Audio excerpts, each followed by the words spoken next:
Hi అండి. ఇదిగోండి మా డిన్నర్కి కూడా ప్రిపేర్ అవుతుంది. ఈరోజు ఆనియన్ ఎగ్ కర్రీ ఇంకా పుల్కా చేస్తున్నా.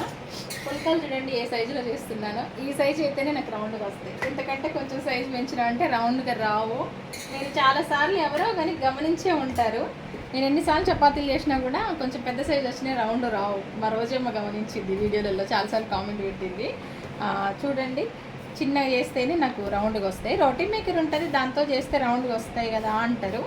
కానీ దాంతో చేస్తే నా సొంతంగా నేను ఎప్పుడు నేర్చుకోవాలి రౌండ్గా చేయడం. నిజంగా అండి, ఇప్పటి నుంచి చపాతీలు చేస్తున్నా కానీ అస్సలు రౌండ్గా రావండి నాకైతే. నిజం ఉన్న మాట చెప్పేస్తున్నా. ఎందుకంటే మళ్ళీ వీడియోలలో అప్పుడప్పుడు చూసి అక్క చపాతీ రౌండ్ లేదంటారు కదా. అందుకే ఈరోజు సీక్రెట్ చెప్పేసిన మీతోని. ఇట్లా చిన్నగా చేస్తే మాత్రం రౌండ్గా వస్తాయండి, ఖచ్చితంగా వస్తాయి. చూడండి, ఇట్లా చిన్నగా చేస్తే వస్తాయి, పెద్దగా చేస్తే రావు. ఓకేనా? మరి ఇంత పెద్ద సీక్రెట్ చెప్పినా మరి లైక్ చేయండి. బాయ్.